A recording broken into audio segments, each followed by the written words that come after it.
সময়ের স্রোতে আমাদের জীবনের সবকিছু বদলে যায়। শিশু বড় হয়, তরুণ বার্ধক্যে পৌঁছে, শক্ত কাঁধগুলো একসময় দুর্বল হয়ে পড়ে। কিন্তু এই বয়স বদলগুলোর ভেতর সবচেয়ে কষ্টদায়ক পরিবর্তন হলো মা বাবার বয়স বাড়ছে। এটা এমন এক বাস্তবতা যেটা মেনে নেওয়া সহজ নয়, কিন্তু এড়িয়ে যাওয়ার উপায় নেই। ছোটবেলায় আমরা ভাবতাম মা বাবা সবকিছুই জানেন, পারেন, বুঝেন, তারা অমর। কিন্তু সময়ের ব্যবধানে আমরা বুঝতে শিখি তারাও রক্ত মাংসের মানুষ, ক্লান্ত হন, ভুল করেন এবং ধীরে ধীরে মৃত্যুর পথেই হাঁটছেন। এখন তারা আর আগের মতো দ্রুত হাঁটতে পারেন না, জোরে বলতে পারেন না, সারা রাত জেগে আমাদের জন্য অপেক্ষা করতে পারেন না।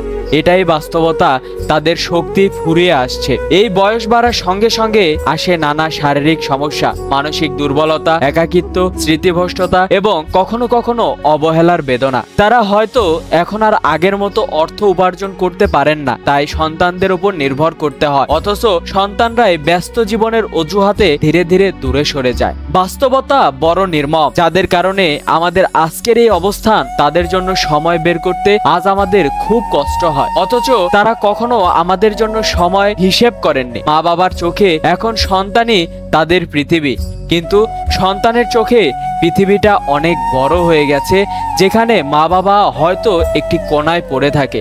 আজ তারা প্রতিটি সকালে জেগে ওঠেন সন্তানদের কণ্ঠ শুনবে বলে, প্রতিটি সন্ধ্যায় দরজার দিকে তাকিয়ে থাকে কেউ ফিরে আসবে বলে। কিন্তু বাস্তবতা হলো সন্তানেরা ফিরলেও সময় নিয়ে ফিরতে পারেন না, ভালোবাসা নিয়ে ফিরতে পারেন না। মা বাবার বয়স বাড়ছে, এটা কেবল একটি তথ্য নয়, এটি আমাদের করণীয় নির্ধারণ করে দেয়। এই বয়স তাদের শেষ সময়ের ঘন্টা শুনিয়ে দেয়। এখনই সময় তাদের পাশে দাঁড়ানোর, ভালোবাসার, শ্রদ্ধার আর সেবা করার, কারণ কাল হয়তো আর সময় পাবো না। আর তখন এই বাস্তবতা আরো ভয়াবহ হয়ে দেখা দেবে অনুশোচনা আকারে।